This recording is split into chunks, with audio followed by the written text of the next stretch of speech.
പരമദിവ്യകാരുണ്യത്തിന് ആരാധനയും സ്തുതിയും പുകഴ്ചയും ഉണ്ടായിരിക്കട്ടെ.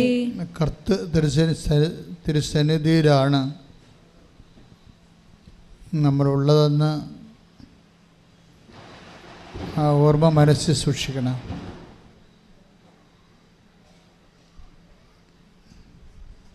കർത്താവിൻ്റെ തിരുസന്നിധിയിലേക്ക് ദൈവം ഈ പ്രയാസത്തിൻ്റെ കാലത്ത് ദൈവം നിങ്ങളെ പ്രത്യേകം വിളിച്ചതാണെന്നും എപ്പോഴും ഓർക്കണം. രണ്ട് കാര്യം ഓർക്കണം. ഒന്ന്, കർത്താവിൻ്റെ തിരുസന്നിധിയിലാണ് നമ്മൾ എത്തപ്പെട്ടിരിക്കുന്നത്. അത് ദൈവം എന്നെ പ്രത്യേകം ഈ അഴിഞ്ഞ കാലത്ത് എന്നെ വിളിച്ചതാണ്.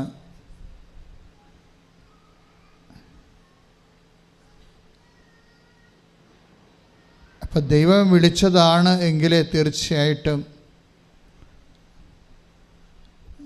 നിൻ്റെ സമാശ്വാസം ഏറ്റവും അടുത്തെത്തിയിരിക്കുന്ന ഒരു കാലമാണ്. അതിൻ്റെ ന്യായീകരണം എന്താണെന്ന് വെച്ച് കഴിഞ്ഞാൽ, നിങ്ങളെക്കാളും പ്രയാസമുള്ള ലക്ഷങ്ങൾ പുറത്തുണ്ട്. അവർക്ക് കർത്തൃസന്നിധിയിൽ എത്താൻ കഴിഞ്ഞിട്ടില്ല. അവരെക്കാൾ അല്പം കൂടി പ്രയാസം കുറഞ്ഞ നിന്നെ കർത്താവ് വിളിച്ചെന്ന് പറയുമ്പോൾ അതൊരു തിരഞ്ഞെടുപ്പാണ്. ബൈബിള് തിരഞ്ഞെടുപ്പിനെക്കുറിച്ച് വളരെ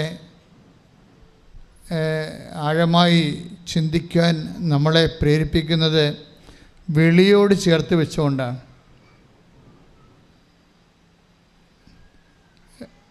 ദൈവം നേരിട്ട് വന്നിങ്ങനെ കൈകാട്ടി വിളിക്കത്തില്ലെന്ന് നമുക്കറിയാം.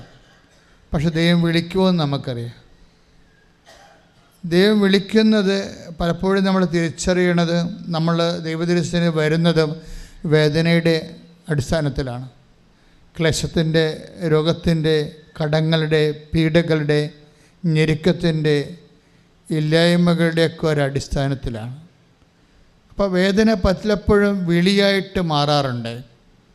വേദന തന്നെയാണ് വിളി. വേറൊരു വിളിയില്ല. നിനക്ക് എന്തെങ്കിലും തരത്തിലുള്ള വേദനയുണ്ടോ, അത് ദൈവവിളിയായിട്ട് നീ തിരിച്ചറിയണം. എന്താ അങ്ങനെ പറയാൻ കാരണം എന്ന് ചോദിച്ചാൽ, ഈശോ അധ്വാനിക്കുന്നവനെ, ഭാരം വഹിക്കുന്നവനെ നിങ്ങൾ എൻ്റെ അടുത്ത് വരിക എന്ന് ഈശോ വിളിച്ചിട്ടുണ്ട്. എന്തിനാണ് വിളിച്ചിരിക്കുന്നത് എന്ന് അവിടെ ആ വചനത്തിൽ പറയുന്നുണ്ട്. ഞാൻ നിങ്ങളെ ആശ്വസിപ്പിക്കാം. അതാണ് എല്ലാ ദൈവവിളികളുടെയും ഒരടിസ്ഥാനപരമായ ലക്ഷ്യം ആശ്വാസമാണ്. വിശുദ്ധ മത്തായി സുവിശേഷം 11:28-29 വചനങ്ങൾ. ശ്രുതികട ഹല്ലേലൂയ. വിശുദ്ധ പരമദിവ്യകാരുണ്യത്തിന് ആരാധനയും സ്തുതിയും പുകഴ്ചയും ഉണ്ടായിരിക്കട്ടെ. വചനം കേൾക്കാം. മത്തായി 11:28-29 തിരുവചനങ്ങൾ. അധ്വാനിക്കുന്നവരും അധ്വാനിക്കുന്നവരും ഭാരം വഹിക്കുന്നവരുമായ നിങ്ങളെല്ലാവരും എന്റെ അടുക്കൽ വരുവിൻ, ഞാൻ നിങ്ങളെ ആശ്വസിപ്പിക്കാം.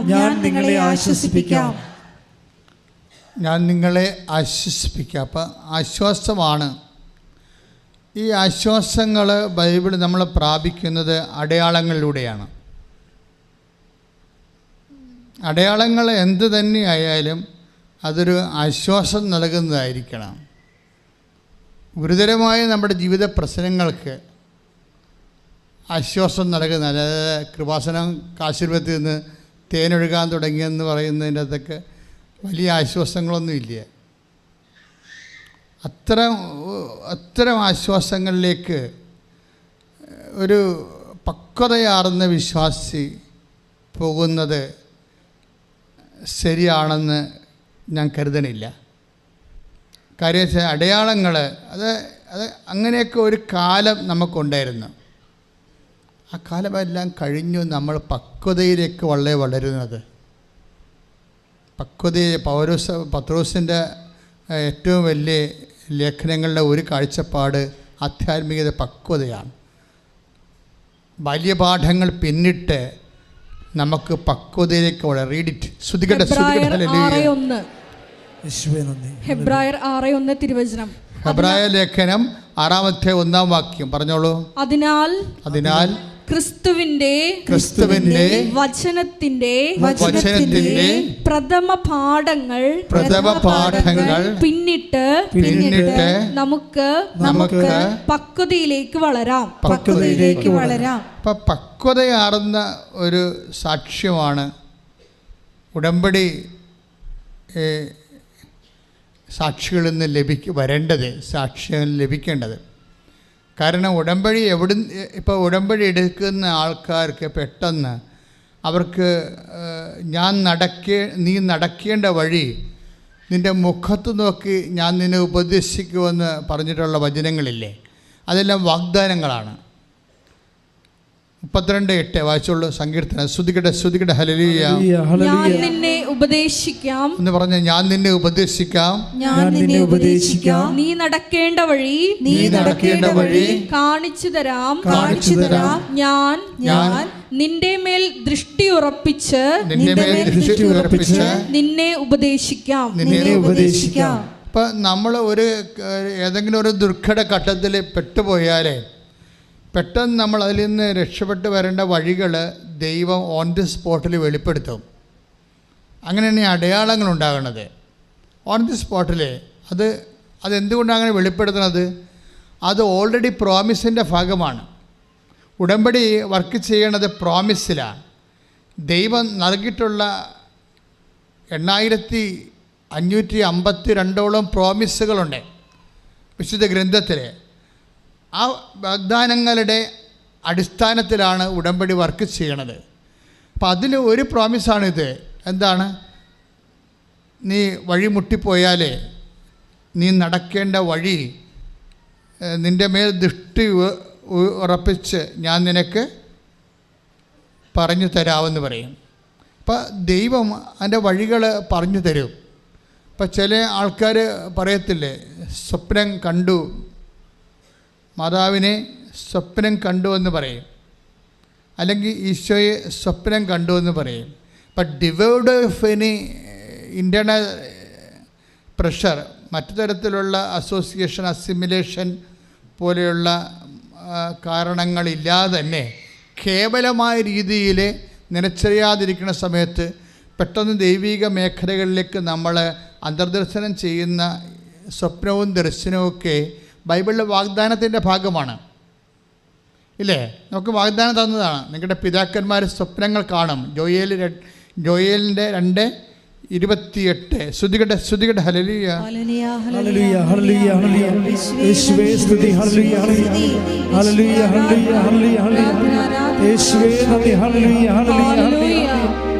മഹത്വം, ആരാധന. ജോയേൽ 2:28 വായിച്ചോളൂ. അന്ന് ഇങ്ങനെ സംഭവിക്കും. അന്നിങ്ങനെ സംഭവിക്കും. എല്ലാവരുടെയും മേൽ എന്റെ ആത്മാവിനെ ഞാൻ വർഷിക്കും. നിങ്ങളുടെ പുത്രന്മാരും പുത്രിമാരും പ്രവചിക്കും. നിങ്ങളുടെ വൃദ്ധന്മാർ സ്വപ്നങ്ങൾ കാണും. യുവാക്കൾക്ക് ദർശനങ്ങൾ ഉണ്ടാവും. അപ്പോൾ സ്വപ്നങ്ങളും ദർശനങ്ങളും പരിശുദ്ധാത്മാവിൻ്റെ വരദാനങ്ങളുടെ ഭാഗമാണ്. അത് ഉടമ്പടി എടുക്കുമ്പോൾ തന്നെ പല ആൾക്കാരും പെട്ടെന്ന് ആ ഒരു ഡിവൈൻ മെല്യൂവിലേക്ക് അങ്ങോട്ട് വരും. നിങ്ങൾക്കറിയാമല്ലോ, കരിസ്മാറ്റിക് ഫോർമാറ്റ് അനുസരിച്ച് കൊണ്ട് അങ്ങനെ ഒരു മേഖലയിലേക്ക് പ്രവേശിക്കണമെങ്കിൽ കുറേ പടികളുണ്ട്. പ്രാരംഭ ധ്യാനം, വളർച്ചാ ധ്യാനം, അതിനുശേഷം ആന്തരിക സൗഖ്യധ്യാനം, അതിനുശേഷം പ്രാർത്ഥനാനുഭവ ധ്യാനം, 5ാമത്തെ ഘട്ടത്തിൽ വരദാനങ്ങളുടെ ധ്യാനം, കൗൺസിലിംഗ് കോഴ്സ്. ഇത്രയും സംഭവങ്ങളിലേക്ക് വരുമ്പോഴാണ് നമ്മൾ പൂർണ്ണമായിട്ട് ഒരു ഡിവൈൻ മെരീഡിലേക്ക് ഒരു വ്യക്തി എത്തിച്ചേരുന്നത്. പക്ഷേ ഉടമ്പടി എടുക്കുമ്പോൾ നിങ്ങൾ സത്യസന്ധമാണെങ്കിൽ, അത് പൂർണ്ണമായിട്ട് എടുക്കണമെന്നുണ്ടെങ്കിൽ ഈ പരിശുദ്ധാത്മാവിൻ്റെ വരദാനങ്ങളുടെ സ്വപ്നങ്ങളും ദർശനങ്ങളും അത് നീ നടക്കേണ്ട വഴിയായി നിൻ്റെ മുഖത്ത് നോക്കിയുള്ള ഉപദേശമായി സങ്കീർത്തനം 8:32 ജോയേൽ 2:28 പെട്ടെന്ന് നിങ്ങൾ ദൈവിക മേഖലയിലേക്ക് കടന്നു ചെല്ലണത് അനേകായിരങ്ങൾ ഇവിടെ സാക്ഷ്യം പറയുമ്പോൾ നമുക്ക് മനസ്സിലാകും ഉടമ്പടി മച്ച് മോർ ദാൻ ദാറ്റ് എന്ന്. അപ്പം അതാണ് പക്വത എന്ന് പറയണത്. മനസ്സിലായില്ലേ? അതായത് നമ്മളെ ആധ്യാത്മികതയിൽ ഈടുവെപ്പുള്ളവരായിട്ട് വളർത്തണം. ഈടുവെപ്പുള്ള അതെന്തുമാത്രം ആധ്യാത്മികത ഈടുവെപ്പ് എന്ന് പറയുമ്പോഴേ സ്വാഭാവികമായിട്ടും നിങ്ങളെ കാണുന്ന ചില മൈന്യൂട്ടായിട്ടുള്ള ചില അടയാളങ്ങൾക്ക് അപ്പുറത്ത് അതിൻ്റെ ഒരു കാലം അങ്ങ് കഴിഞ്ഞു, എത്രയോ കാലം മുമ്പ് കഴിഞ്ഞു. നമ്മൾ എന്തിനാണ് പിന്നെയും പിന്നോട്ട് പോകണത്? ആധ്യാത്മികത പിന്നോട്ടടിക്കരുത്, നമ്മൾ മുന്നോട്ടാണ് പോകേണ്ടത്. മുന്നോട്ട് പോകുമ്പോഴേ എന്താ സംഭവിക്കണത്? അവൻ്റെ നാമത്തിൽ വിശ്വസിക്കുന്നവർക്കെല്ലാം പറഞ്ഞേ, അവന്റെ നാമത്തിൽ വിശ്വസിക്കുന്നവർക്കെല്ലാം കൃപയ്ക്ക് മേൽ കൃപ ലഭിച്ചിരിക്കുന്നു. നമ്മൾ അതാണ് മുന്നോട്ടുള്ള പോക്കിൽ വരണത്. എന്താ വേണ്ടത് നമുക്ക്? കൃപയ്ക്ക് മേൽ കൃപ, ഗ്രേസ് അപ്പോൺ ഗ്രേസ്. അതാണ് യോഹന്നാൻ്റെ സുവിശേഷത്തിലെ 1:16-17. ശ്രദ്ധിക്കട്ടെ. ഹല്ലേലൂയ.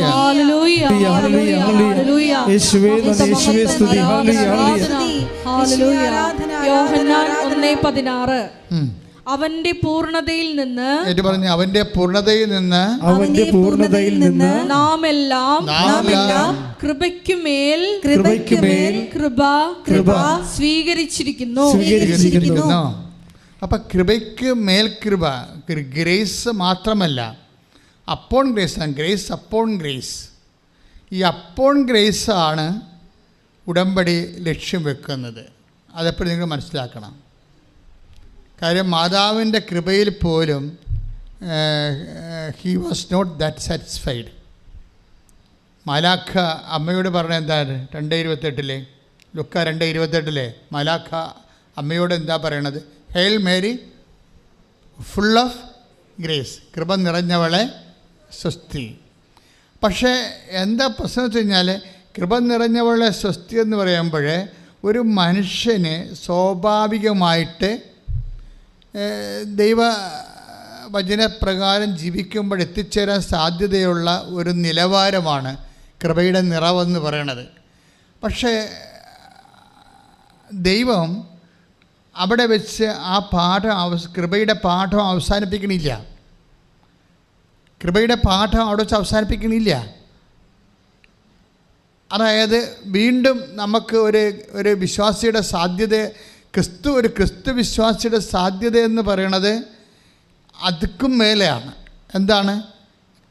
ആ ഫുൾ ഓഫ് ഗ്രേസിൻ്റെ അപ്പുറത്തുണ്ട്. എന്താ ഉള്ളത്? ഗ്രേസ് അപ്പോൺ ഗ്രേസ്, കൃപയ്ക്ക് മേൽ കൃപ. ഉടമ്പടി ലക്ഷ്യം വെക്കണത് അതാണ്.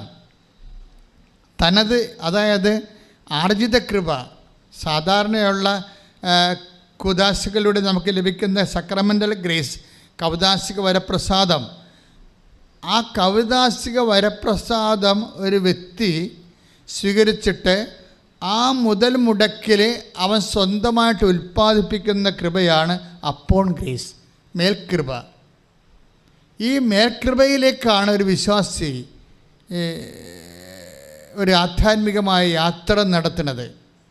ഇതാണ് വിശ്വാസത്തിൻ്റെ ബാല്യപാഠങ്ങൾ പിന്നിട്ട് നമുക്ക് പക്വതയിലേക്ക് വളരാവുന്ന സെൻറ്റ് പോൾ പറയണത്. സെൻറ്റ് പോൾ അങ്ങനെ പറയാൻ കാരണം അങ്ങേരാണ് കൃപയെക്കുറിച്ച് സംസാരിച്ചത്.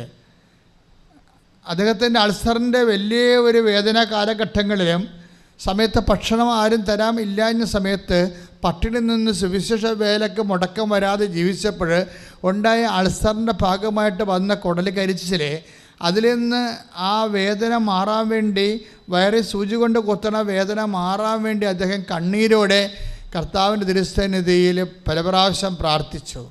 കണ്ണീരോടെ പ്രാർത്ഥിക്കുകയാണ്. അപ്പം അത്രയും വേദനയാണെന്ന് അർത്ഥം. അപ്പോൾ കർത്താവ് പറയുന്നൊരു വാക്കുണ്ട്, ഈ കണ്ണീരോടെ നീ പ്രാർത്ഥിക്കുന്നില്ലേ, ഈ കണ്ണീരിൽ ഞാനൊരു നിധി വെച്ചിട്ടുണ്ട്. എന്താണത്? My grace is sufficient for you. 2:9 അല്ലേ, 2 കൊറിന്ത്യൻസ് 12:9 വായിച്ചോളൂ. ശ്രുതികട ഹല്ലേലൂയ. എന്നാൽ അവിടുന്ന് എന്നോട് അരുൾ ചെയ്തു എന്ന് പറഞ്ഞ എന്നാൽ അവിടുന്ന് എന്നോട് അരുൾ ചെയ്തു, എന്നാൽ അവിടുന്ന് എന്നോട് അരുൾ ചെയ്തു, നിനക്ക് എന്റെ കൃപ മതി. നിനക്ക് എന്റെ കൃപ മതി. എന്തെന്നാൽ ബലഹീനതയിലാണ് എന്റെ ശക്തി പൂർണ്ണമായി പ്രകടമാകുന്നത്. അപ്പോഴവിടെ ഒരു ഭയങ്കരമായിട്ടുള്ള വേർഡ് ടെസ്റ്റിംഗ് ഉണ്ട്. 2 കൊറിന്ത്യൻസിൻ്റെ 12:9 എന്താണ്? My grace is sufficient for you. അവിടെയാണ് ഗ്രേസിനെ കുറിച്ച് ബൈബിൾ വളരെ വ്യക്തമായ വെളിപാട് നൽകുന്നത്. എന്താണ്? My grace is sufficient for you. അതായത് നമുക്ക് ഈ ഭൂമിയിൽ, ഈ മനുഷ്യാവസ്ഥയിൽ എല്ലാം മനുഷ്യൻ അനുഭവിക്കുന്ന പ്രശ്നം ഒന്നും സഫിഷ്യൻ്റ് അല്ല എന്നുള്ളൊരു മാനസിക അവസ്ഥയാണ് ഉള്ളത്. പക്ഷേ ഗ്രേസ് ലഭിച്ചു കഴിയുമ്പോൾ ഗ്രേസ് എന്താണെന്ന് അവിടെ പറയുന്നുണ്ട്. എന്താണ് പറയുന്നത്? 2 കൊറിന്ത്യൻസ് 12:9 ഗ്രേസ് എന്താണെന്ന് പറയുന്നുണ്ട്. എന്താ? കൃപ എന്തെന്നാൽ ബലഹീനതയിലാണ് ദൈവത്തിൻ്റെ ശക്തി. അപ്പോൾ ശക്തിയാണ് കൃപയെന്ന് പറയുന്നത്. പവർ ആൻഡ് പേഴ്സൺ ആയിട്ടാണ് ബൈബിള് ഈ വിഷയം അവതരിപ്പിക്കുന്നത്. നമ്മൾ ചില ആൾക്കാർ പറയത്തില്ലേ സാക്ഷ്യം, അതായത് കഴിഞ്ഞ ദിവസങ്ങളിൽ അരുൺ കുമ്പനാട്, അദ്ദേഹത്തിൻ്റെ ഒരു സാക്ഷ്യം, അക്രൈസ്തവനാണ്, എൻജിനീയറാണ്. അപ്പോൾ അദ്ദേഹത്തിൻ്റെ സാക്ഷ്യമാണ് ഇപ്പോൾ കത്തി നിൽക്കുന്നത്. 3 ദിവസം കൊണ്ട് 85,000 പേരോളം ആ സാക്ഷ്യം കണ്ട്. അദ്ദേഹം അതിൽ പറയുന്ന കാര്യം, കണ്ണീരിൻ്റെ വലിയൊരു കാലം എനിക്കും എൻ്റെ അപ്പായ്ക്കും അമ്മയ്ക്കും ഉണ്ടായിരുന്നു. പക്ഷെ ആ സമയത്തെല്ലാം ദൈവം ഞങ്ങളെ നയിച്ചു. കർത്താവിൻ്റെ സാന്നിധ്യം വല്ലാണ്ട് അനുഭവിക്കുന്നുണ്ടായിരുന്നെന്ന്. അതാണ് അദ്ദേഹത്തിൻ്റെ ഒരു പക്ഷെ അത് ഭയങ്കര രസമാണ് കേൾക്കാൻ.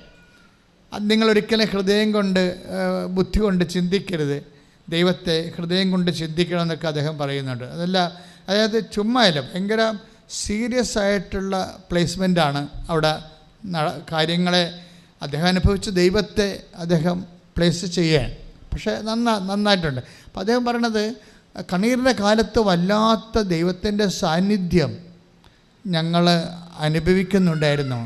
അതെന്ന് വെച്ച് കഴിഞ്ഞാൽ എന്താ കാലത്ത് കഴിഞ്ഞാൽ ദൈവം 2 തരത്തിലാണ് നമുക്ക് ലഭ്യമാകുന്നത്. ഒന്ന് പേഴ്സണായിട്ട്, ബൈ പേഴ്സൺ. രണ്ടാമത്തത് പവറായിട്ട്.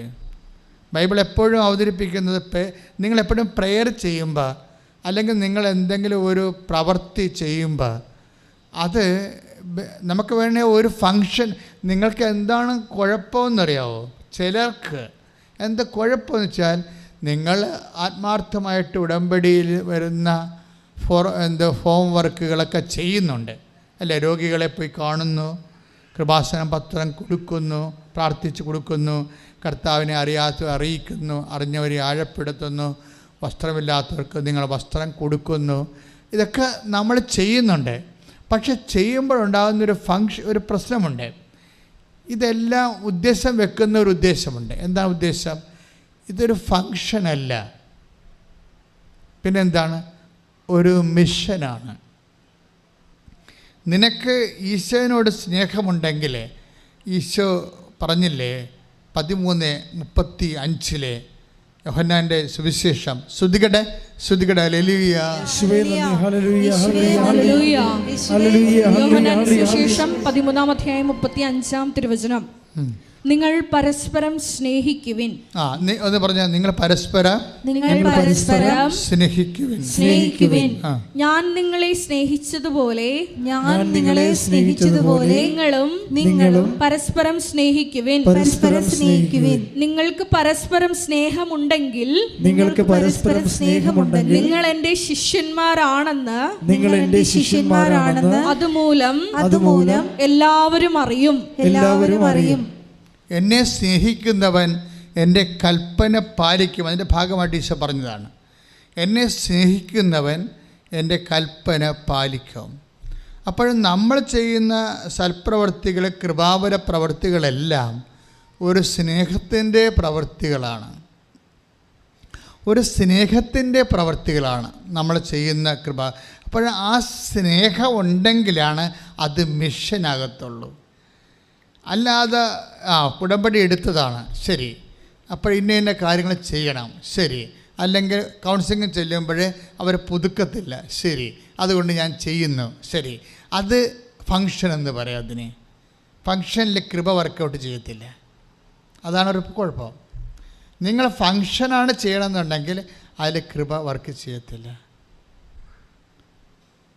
നമ്മൾ ചെയ്യേണ്ടത് മിഷനാണ് ചെയ്യേണ്ടത്.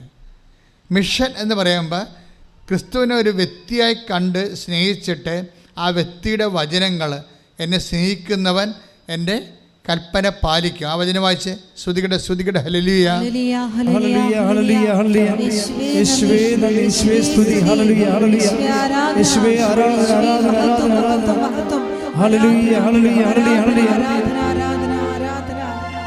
യോഹന്നാൻ 14:23 എന്നെ സ്നേഹിക്കുന്നവൻ എന്റെ വചനം പാലിക്കും. അപ്പോൾ എന്റെ പിതാവ് അവനെ സ്നേഹിക്കുകയും ഞങ്ങൾ അവന്റെ അടുത്ത് വന്ന് അവനിൽ വാസമുറപ്പിക്കുകയും ചെയ്യും. അവനിൽ വാസമുറപ്പിക്കുകയും ചെയ്യും. ദാറ്റ് മീൻസ് ഇത് പ്രസൻസിനെ കുറിച്ചാണ് പറയണത്. മനസ്സിലായില്ലേ? പ്രസൻസ്, അതായത് ക്രിസ്തുവിൽ ഒരു വ്യക്തി ആമക്തമാകുമ്പോഴേ ആ വ്യക്തിക്ക് ക്രിസ്തു പേഴ്സൺ ടു പേഴ്സൺ റിലേഷനിലേക്കായി കഴിയുമ്പോൾ, അത് സ്നേഹത്തിൻ്റെ ബേസിൽ ഒരു റിലേഷനിലേക്കായി കഴിയുമ്പോൾ എന്താ സംഭവിക്കണമെന്ന് വെച്ച് കഴിഞ്ഞാൽ നമുക്ക് പ്രസൻസ് ഫീൽ ചെയ്യാൻ തുടങ്ങും. ബൈബിളിലെ ഏറ്റവും വലിയ കോൺസെപ്റ്റാണ് പ്രസൻസ്. അത് നിങ്ങൾ ഉടമ്പടി എടുക്കുന്നവർ എപ്പോഴും ശ്രദ്ധിക്കണം. നിങ്ങളുടെ അൾട്ടിമേറ്റ് ഗ്രേസ് എന്ന് പറയുന്നത് പ്രസൻസാണ്. നിങ്ങൾക്ക് വീട് കിട്ടാൻ, ജോലി കിട്ടാം, അല്ലെങ്കിൽ രോഗങ്ങൾ സുഖപ്പെടാം, അതൊക്കെ പവറാണ് ശരിക്കും, പ്രസൻസ് അല്ല. പവർ ആൻഡ് പ്രസൻസ് വ്യത്യാസമുണ്ട്. ഇപ്പോൾ ഉദാഹരണത്തിന് ബൈബിള് എപ്പോഴും അച്ഛൻ പറയണതാണ് 1 കൊരിന്ത്യർ 1:24 ദൈവത്തിൻ്റെ ജ്ഞാനവും ദൈവത്തിൻ്റെ ശക്തിയുമായ യേശു ക്രിസ്തു, അല്ലേ? 1 കൊരിന്ത്യർ 1:24 ഒന്ന് പറഞ്ഞ ദൈവത്തിൻ്റെ ജ്ഞാനവും ദൈവത്തിൻ്റെ ശക്തിയുമായ യേശു ക്രിസ്തു ഒരേ സമയം തന്നെ പേഴ്സണാണ്, അതേസമയം ദൈവത്തിൻ്റെ ജ്ഞാനവും ദൈവത്തിൻ്റെ ശക്തിയുമാണ്. നമ്മളെ അടയാളങ്ങൾ ഉണ്ടാക്കുന്നത് ശക്തിയാണ്. ശക്തി എമിറ്റ് ചെയ്യുമ്പോഴാണ്. ഇപ്പോൾ 8:46 വിശുദ്ധ ലൂക്കാസ് വിശേഷം 8:46 എന്താ പറയണത്? ആ രക്തസ്രാവക്കാർ രോഗി സുഖപ്പെടുത്തുന്നത് എന്താണ്? എന്നിൽ നിന്ന് ശക്തി നിർഗളിച്ചിരിക്കുന്നു. അപ്പം നമ്മളിലേക്ക് വരണത് ശക്തിയായിട്ടാണ് വരണത്. ശക്തി വന്നാൽ, ക്രിസ്തുവിനെ ശക്തിയായിട്ട് അനുഭവിക്കുമ്പോൾ സ്വാഭാവികമായിട്ടും നമുക്ക് സൗഖ്യമുണ്ടാകും. അല്ലെങ്കിൽ അത് ജീവിത മണ്ഡലങ്ങളിലാണത് പ്രവർത്തിക്കണമെങ്കിൽ ബ്ലെസ്സിങ്സ്, ഫിസിക്കൽ ഫേവേഴ്സ് ഉണ്ടാകും. ആത്മാവിലാണ് പ്രവർത്തിക്കണമെങ്കിൽ ഗ്രേസായിട്ട് വർക്ക് ചെയ്തിട്ട് നിത്യജീവൻ ലഭിക്കും. ഇങ്ങനെ ക്രിസ്തു എല്ലാമാണ്. എല്ലാ ധ്യാനത്തിലും ഇത് അടിസ്ഥാനമായിട്ട് പറഞ്ഞുകൊണ്ടിരിക്കും. കാരണം ക്രിസ്തു എല്ലാമാണ്. എല്ലാം, അതായത് ഏതെങ്കിലും ഒരു ഡിപ്പാർട്ട്മെൻ്റ് അല്ല ശരിക്കും. അതായത് ഒരു വ്യക്തിക്ക് ഇഹത്തിലും പരത്തിലും ആവശ്യമുള്ള എല്ലാത്തിൻ്റെയും ലാസ്റ്റ് വേർഡായിട്ടാണ് ക്രിസ്തു മനുഷ്യരാശി അനുഭവിച്ചിട്ടുള്ളത്. പ്രാർത്ഥിക്കുക, കർത്താവായ ദൈവമേ എൻ്റെ ജീവിതത്തിലെ എല്ലാ മണ്ഡലങ്ങളിലെയും സംതൃപ്തിപ്പെടുത്തുന്ന ദൈവത്തിൻ്റെ സംവിധാനം ക്രിസ്തുവിനെ എന്നിൽ അഭിഷേകമായി നൽകണമേ. ശ്രുതികട്ടെ.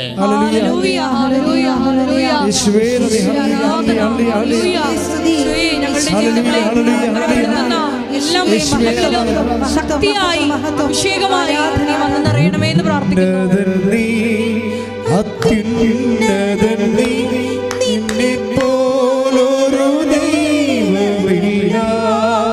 സന്തോഷത്തോടെ കൈയടിച്ചുകൊണ്ട്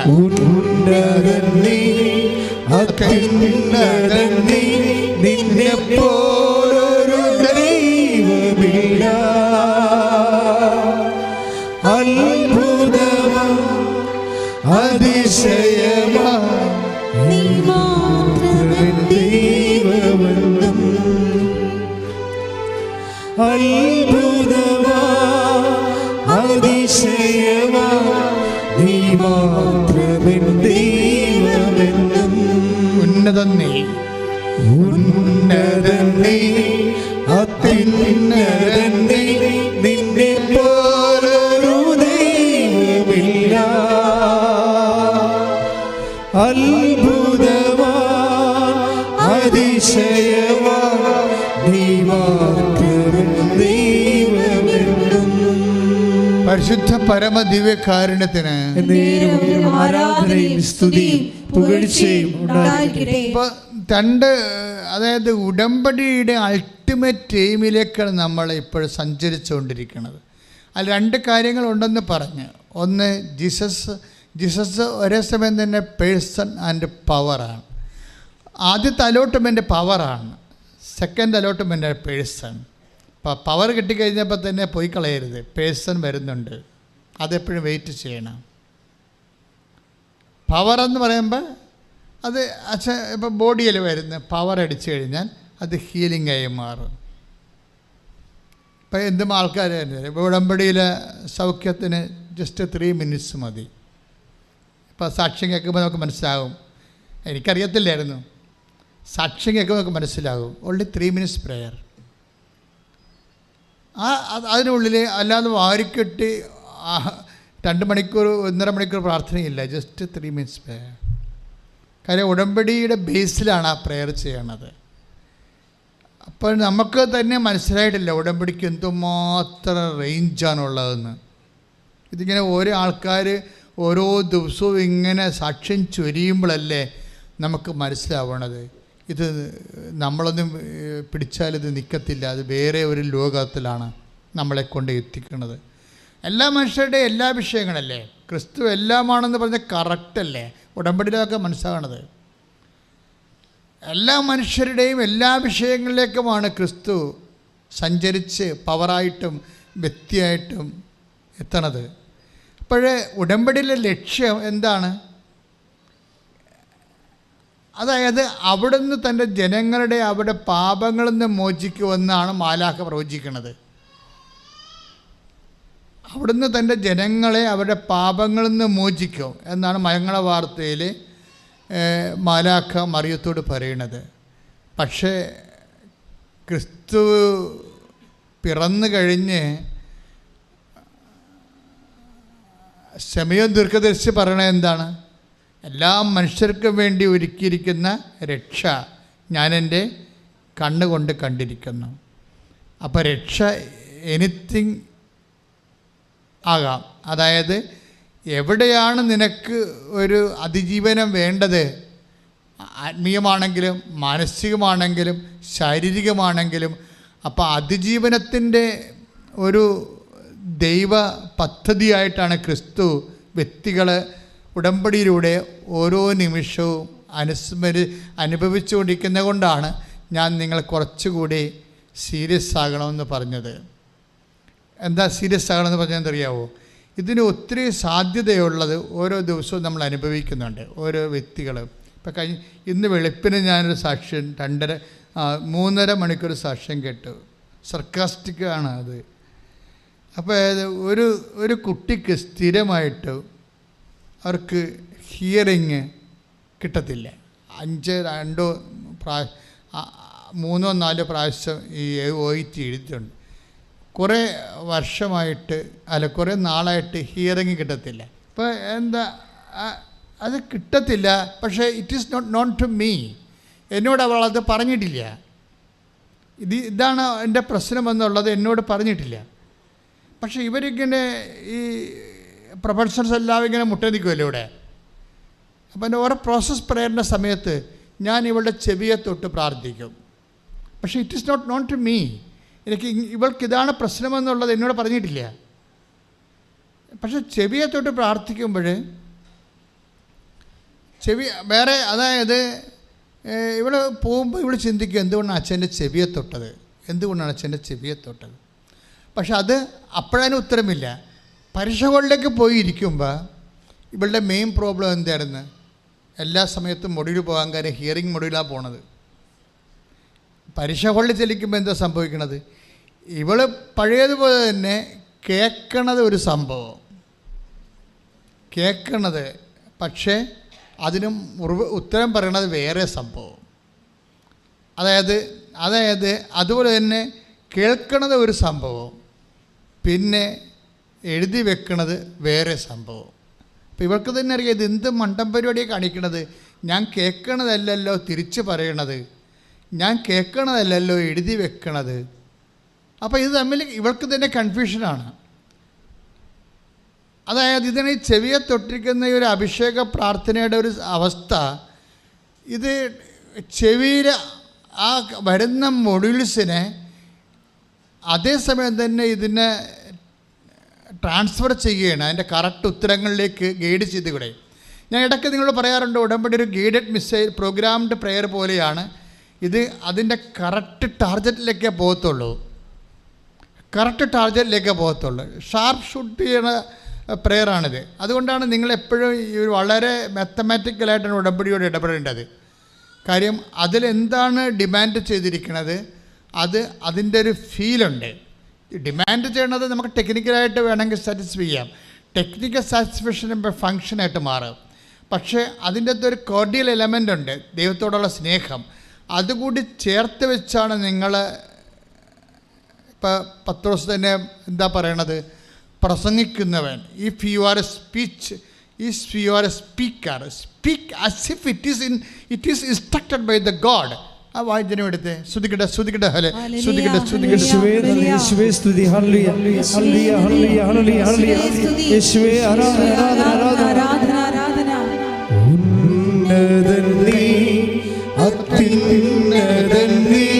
നിന്നെ പോലൊരു ദൈവമില്ല,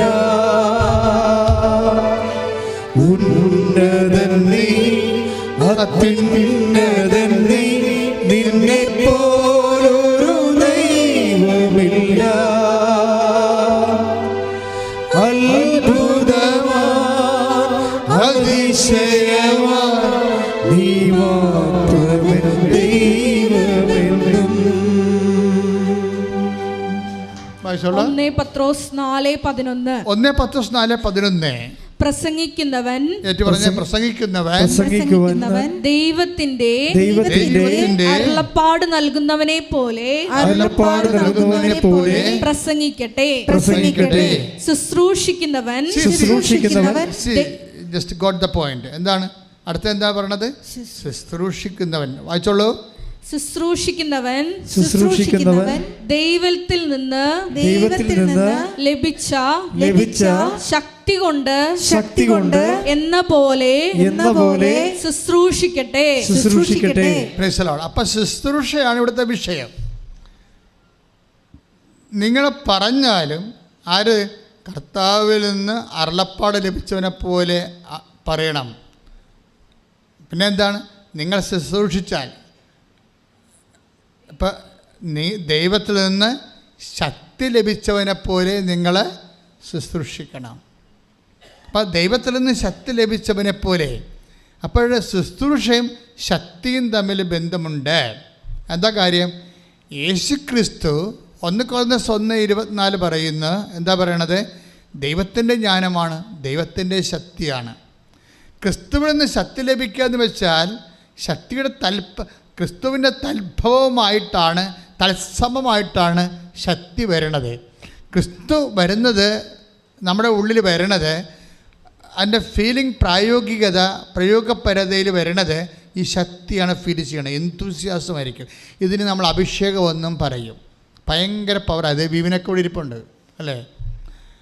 ആ ബിടെക്കിൻ്റെ പരീക്ഷ നടന്നുകൊണ്ടിരിക്കുന്ന സമയത്ത് അവൻ കൃപാസനം പത്രം ബേക്കറി ജംഗ്ഷനിലൊക്കെ കൊണ്ടുനടന്ന് കൊടുക്കുകയാണ്. ഉച്ചക്കാണ് പരീക്ഷ. അതെന്താണ്? ദൈവത്തിൽ നിന്ന് ശക്തി ലഭിച്ചവനെ പോയി. പരീക്ഷയാണ്, സപ്ലിയാണ്, കുറേ സപ്ലി ഉണ്ടായിരുന്നു. അതെന്നുവെച്ചാൽ ആ സമയത്തും ഉള്ളിൽ നിന്ന് ശക്തി ലഭിച്ചവനെ പോലെയാണ് ആ ശുശ്രൂഷ പോണത്. അപ്പം അതുകൊണ്ട് ശുശ്രൂഷകളല്ല, നിങ്ങൾ ചെയ്യേണ്ടത് എന്താണെന്ന് അറിയാവോ? നിങ്ങൾക്ക് ശുശ്രൂഷിക്കാൻ പറ്റാത്തതിൻ്റെ കാരണം ശക്തി ലഭിക്കാത്തത് കൊണ്ടാണ്. അപ്പോൾ നിങ്ങൾ ശക്തിക്ക് വേണ്ടി പ്രാർത്ഥിക്കുക. കർത്താവായ ദൈവമേ, ശുശ്രൂഷ ലഭിക്കാൻ വേണ്ടി ഉടമ്പടി പ്രകാരമുള്ള പ്രേക്ഷിത പ്രവർത്തനങ്ങള് ചെയ്യാൻ ആവശ്യമായ ക്രിസ്തു അംശമായ ശക്തിയാൽ എന്നെ അഭിഷേകം ചെയ്യണമേ. ശ്രുതികട്ടെ.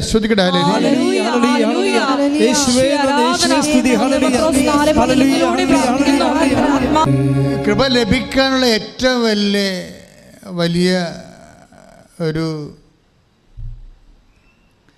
ആവശ്യം, എളുപ്പ വഴിയെന്ന് പറഞ്ഞാൽ കൃപയെക്കുറിച്ച് എപ്പോഴും ചിന്തിക്കുകയും ധ്യാനിക്കുകയും ആഗ്രഹിക്കുകയും കൊതിക്കുകയും ചെയ്യണം. കൃപയെക്കുറിച്ച് എപ്പോഴും ഇങ്ങനെ കൊതിച്ചുകൊണ്ടിരിക്കണം. കർത്താവേ, നിൻ്റെ കൃപയാൽ എന്നെ അഭിഷേകം ചെയ്യണമേ. കാര്യം കൃപ power of ഗോഡാണ്.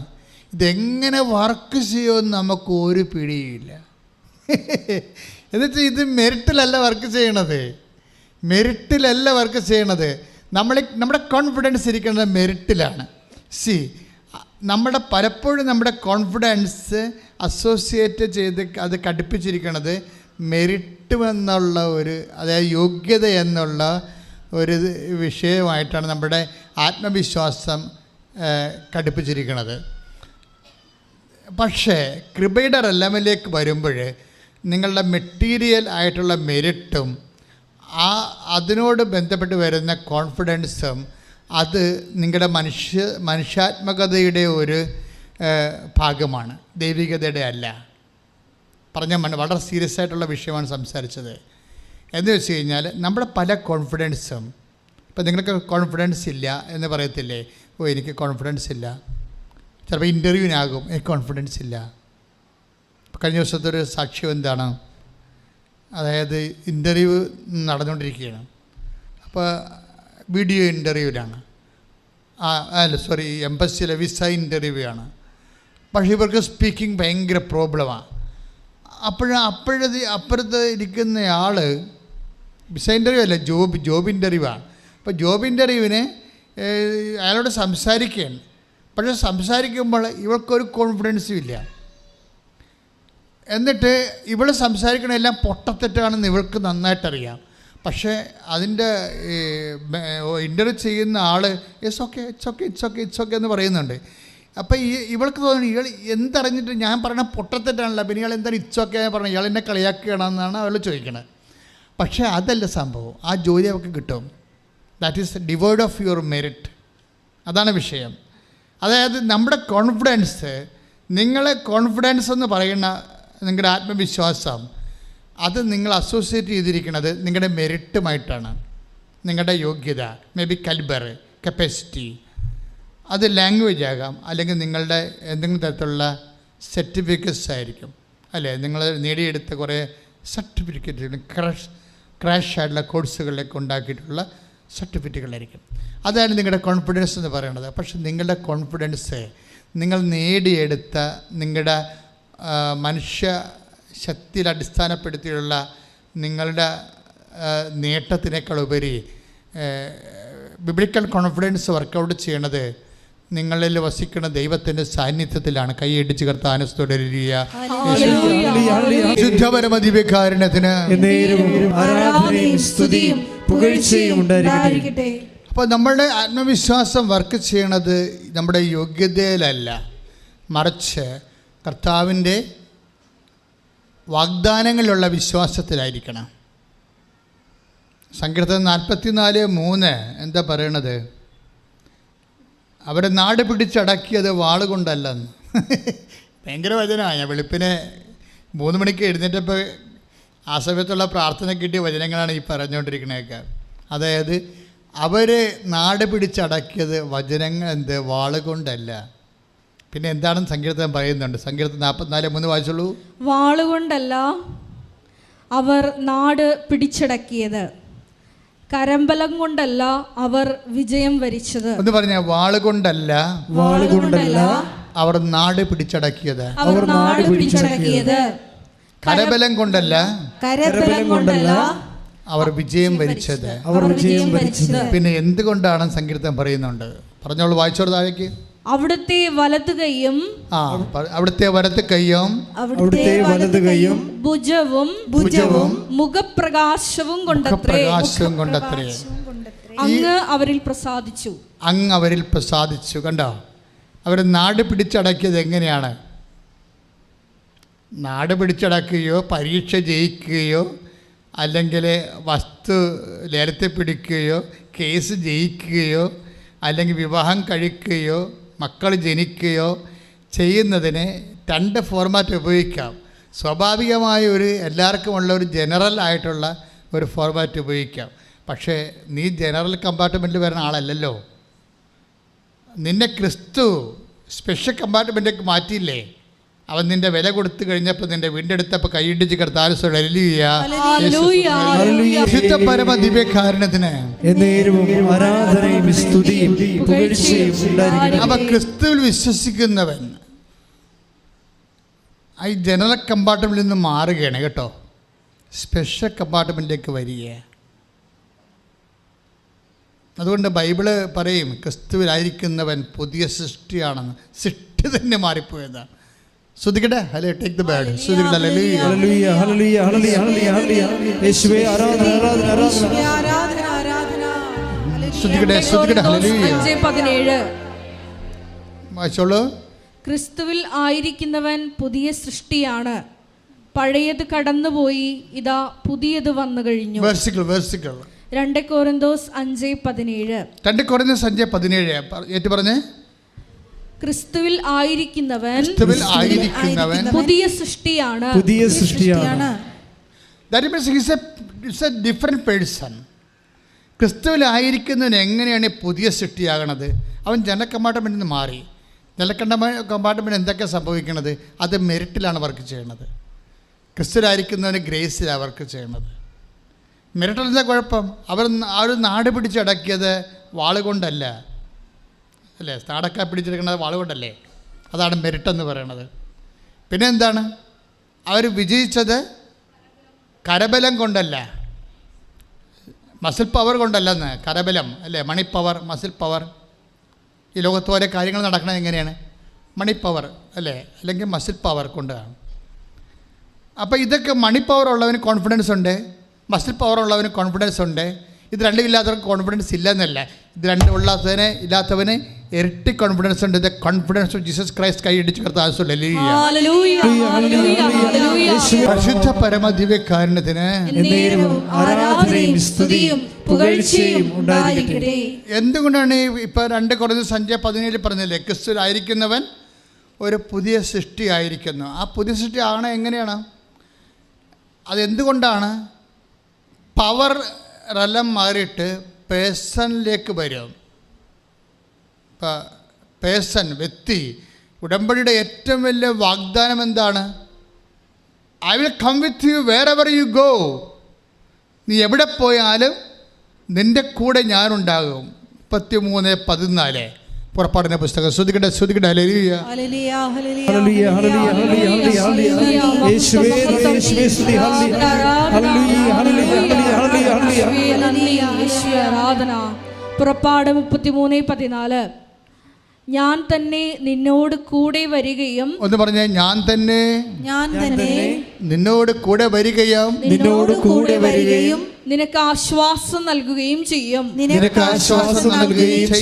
Praise the Lord. അപ്പോൾ ഇപ്പം നമ്മൾ 11:29 കണ്ട വചനമില്ലേ, അധ്വാനിക്കുന്നവനെ ഭാരം വഹിക്കുന്നവനെ നിങ്ങളെൻ്റെ അടുത്ത് വരിക, ഞാൻ നിങ്ങളെ ആശ്വസിപ്പിക്കാമെന്ന് പറയണത് ഒരാശ്വാസം ഒരു സർവീസായിട്ട് കൊടുക്കുകയല്ല. ഇത് comfort we feel from Jesus Christ, the result of his presence. അവൻ നമ്മുടെ കൂടെ വരുന്നത് കൊണ്ടാണെന്നാണ് ഇപ്പോഴും ബൈബിൾ വ്യാഖ്യാനിക്കുന്നത്. എന്താ കാര്യം? ഞാൻ തന്നെ, പുറപ്പാട് 33:14, ഞാൻ തന്നെ നിങ്ങളുടെ കൂടെ വരികയും. എങ്ങനെയാണ് വരണത്? ഉടമ്പടി പ്രകാരമാണ്. ഉടമ്പടിയുടെ പാക്കേജിലുള്ള വാഗ്ദാനങ്ങളാണ്. ഞാൻ തന്നെ നിങ്ങളുടെ കൂടെ വരികയും, പറഞ്ഞേ, ഞാൻ തന്നെ നിങ്ങളോട് കൂടെ വരികയും നിങ്ങൾക്ക് ആശ്വാസം നൽകുകയും ചെയ്യും. നിങ്ങൾക്ക് ആശ്വാസം നൽകുകയും അപ്പോൾ എവിടെയൊക്കെ വരും? കോടതി വരും, തോക്കാൻ പോണ കേസിൻ്റെ സമയത്ത് വരും. നിന്നെ പ്രതിയാക്കി കേസ് കൊടുത്തിട്ടില്ലേ, അവിടെ വരും. വാഗ്ദാനത്തിലുള്ളതാണ്. പരീക്ഷ ഹോളിൽ ആരും വരാൻ പറ്റത്തില്ല. എൻ്റെ അമ്മമാരൊക്കെ മക്കൾ പരീക്ഷ എഴുതാൻ പോകുമ്പോൾ വരാന്തപ്പോൾ ഇരുന്ന് കൊന്തയെല്ലാം കണ്ടിട്ടില്ലേ? അവർക്ക് അകത്ത് കയറാൻ പറ്റത്തില്ല. പക്ഷേ ആൾ അകത്ത് കയറും. എത്ര മക്കളാണ് ഇവിടെ കരഞ്ഞുകൊണ്ട് ഇവിടെ സാക്ഷ്യം പറഞ്ഞിരിക്കണത്. കർത്താവ് അമ്മ വന്ന് എനിക്കെല്ലാം പറഞ്ഞു തന്നെന്ന്. നമുക്ക് അതൊക്കെ ഓർക്കും, ഇതൊക്കെ ഒരു ഹാലുസിനേഷനാണ്, ഇല്യൂഷനാണ് എന്നൊക്കെ ഓർക്കും. കാര്യം വല്ലാത്ത പറച്ചിലാണ് ഇവർ പറഞ്ഞു കൂട്ടണതേ. ഞാനിങ്ങനെ ഇപ്പോൾ കഴിഞ്ഞ ദിവസം ഒരു ബിടെക് ആയിട്ടുള്ള ഒരു വിദ്യാർത്ഥിയുടെ സാക്ഷ്യം കേട്ടപ്പോൾ അയാളുടെ പ്രശ്നം വെച്ച് കഴിഞ്ഞാൽ അയാൾ പറയണത്, എനിക്ക് എപ്പോഴും ഞാൻ ചില 5-6 വിഷയത്തിൽ ഞാൻ തോക്കും എപ്പോഴായാലും. അതെന്ത് തോക്കണം വെച്ച് കഴിഞ്ഞാൽ, എനിക്ക് എൻ്റെ ഹാൻഡ് റൈറ്റിങ് അത്ര ശരിയല്ല. ഒന്ന്.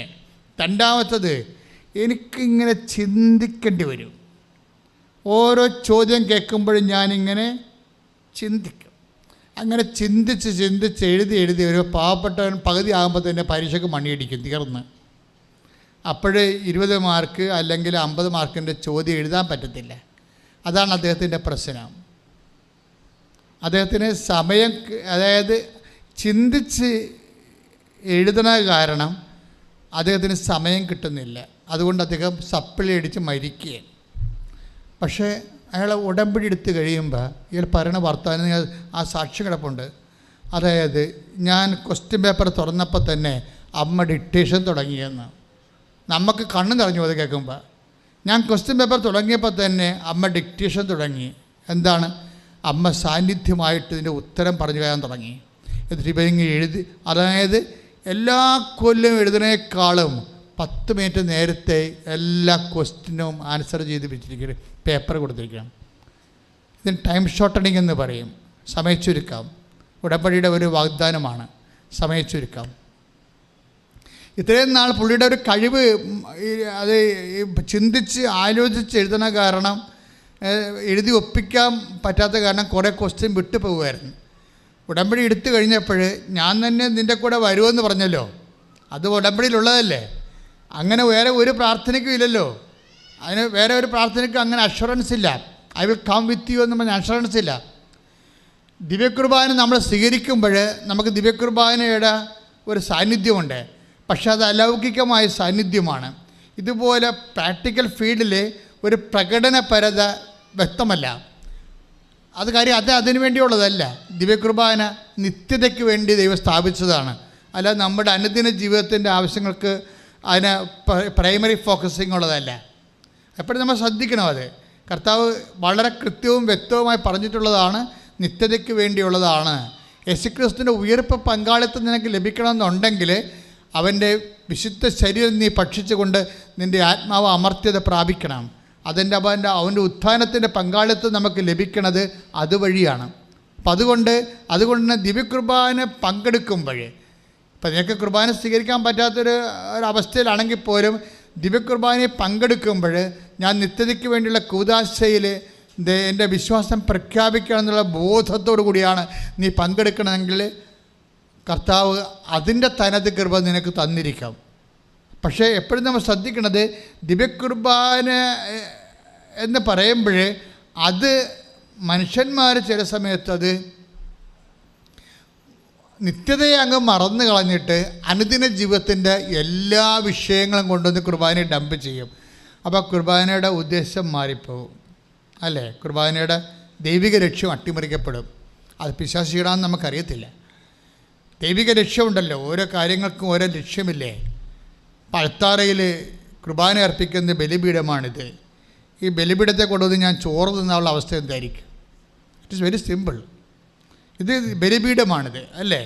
ഇത് കർത്താവിൻ്റെ കുർബാന അർപ്പിക്കാൻ മാത്രമേ ബലിപീഠം ഉപയോഗിക്കത്തുള്ളൂ. അതായത് അങ്ങനെ വരുമ്പോൾ ഈ ബലിപീഠത്തെ കൊണ്ടുവന്നിട്ട് ഞാൻ പുട്ടും കാപ്പിയും കഴിച്ചാലുള്ള അവസ്ഥ എന്തായിരിക്കും? ഏതാണ്ട് ഇതുപോലെയാണ് പരിശുദ്ധ കുർബാന അർപ്പിക്കുമ്പോൾ നമ്മുടെ ജീവിതത്തിൻ്റെ പ്രാഥമികമായ ആവശ്യങ്ങൾ, ശാരീരികമായ ആവശ്യങ്ങൾ മാത്രം പറയുമ്പോൾ ഉണ്ടാകുന്ന ഒരു വ്യത്യാസം. കാര്യം അതിനുവേണ്ടി അല്ലല്ലോ സ്ഥാപിച്ചത്. അതൊക്കെ ഈശോ പറഞ്ഞത് അതൊക്കെ ചേർത്ത് നൽകുമെന്നല്ലേ പറഞ്ഞത്. അതൊക്കെ ചേർത്ത് നൽകും. പിന്നെന്ത് ചെയ്യണം? നീ ആദ്യം ദൈവരാജ്യത്തെയും അതിൻ്റെ നീതിയെയും കുറിച്ച് അന്വേഷിക്കണം. അപ്പോൾ ദൈവരാജ്യത്തിൻ്റെ നീതി, ആ ദൈവരാജ്യം നിലവിൽ വരാൻ വേണ്ടിയുള്ള നീതിപ്രവർത്തനങ്ങൾ, അതിൻ്റെ അകത്ത് കാരുണ്യപ്രവൃത്തികളെല്ലാം ഉണ്ട്. അതിൻ്റെ അകത്ത് അവകാശ പോരാട്ടങ്ങൾ വരെയുണ്ട്. ഇപ്പോൾ ഇന്ന് വിഴിഞ്ഞത്തിൻ്റെ 100-ാം ദിവസമാണ്. ഇപ്പോൾ ഞങ്ങൾക്ക് ഈ കാലത്ത് വളരെ ജാഗ്രതയുള്ളവരാണ്. ഒരു ജനവിഭാഗം മുഴുവനും കടലോരത്ത് അമ്മയും കുഞ്ഞും ഭർത്താവും ഭാര്യയും അയങ്ങളമാരും എല്ലാം കൂടി ഒറ്റ മുറിയിൽ താമസിച്ചിട്ട് 4 വർഷമായി. അപ്പം അങ്ങനെയുള്ള ഒരു സമയം അവർക്ക് സ്വന്തമായിട്ട് വീട് സ്ഥലം ഉണ്ടായിരുന്നവരാണ്. അശാസ്ത്രീയമായ വികസനത്തിൻ്റെ പേരിൽ കടൽ കയറി അതെല്ലാം നശിപ്പിച്ചിട്ട് അവരെ റീസ്റ്റേറ്റ് ചെയ്യാൻ ഗവൺമെൻറ് പറ്റണില്ല എന്നുണ്ടെങ്കിൽ നമ്മൾ റീസ്റ്റേറ്റ് ചെയ്യാൻ പറ്റിയ സംവിധാനങ്ങളെക്കുറിച്ച് ഗവൺമെൻറ് സമ്മർദ്ദം ചെലുത്താൻ ആവശ്യമായ അവകാശ പോരാട്ടങ്ങൾ, അനീതിക്ക് വേണ്ടി നീതിക്ക് വേണ്ടി വിശക്കാൻ പറഞ്ഞ, നീതിക്ക് വേണ്ടി കരയാൻ പറഞ്ഞ് കർത്താവിൻ്റെ വചനത്തിന് കൊടുക്കുന്ന മാംസധാരണങ്ങളാണ് അവകാശ പോരാട്ട സമരങ്ങൾ. കൈയിടിച്ച് കർത്താവ് പരമ ദിവ്യകാരുണ്യത്തിന് ആരാധനയും സ്തുതിയും പുകഴ്ചയും ഉണ്ടായിരിക്കട്ടെ. അപ്പോൾ അന്വേഷിക്കാൻ കഴിയുന്ന ഇപ്പോൾ തന്നെ അവിടുത്തെ അന്വേഷിക്കുവിൻ. Take the word of God. അതായത് ഇപ്പോൾ എൻ്റെ മനസ്സിൽ ഈശോ തന്നൊരു വചനമാണിത്. അതായത് കർത്താവ് അടുത്തെത്തിയിരിക്കുന്നു. അവിടുത്തെ അന്വേഷിക്കാൻ കഴിയുന്ന ഇപ്പോൾ തന്നെ അവിടുത്തെ അന്വേഷിക്കുവിൻ. ഉടമ്പടി എന്ന് പറയണത് അതിൻ്റെ അൾട്ടിമേറ്റ് റിസൾട്ട് പ്രസൻസ് ഓഫ് ഗോഡാണ്, ദൈവത്തിൻ്റെ സാന്നിധ്യമാണ്.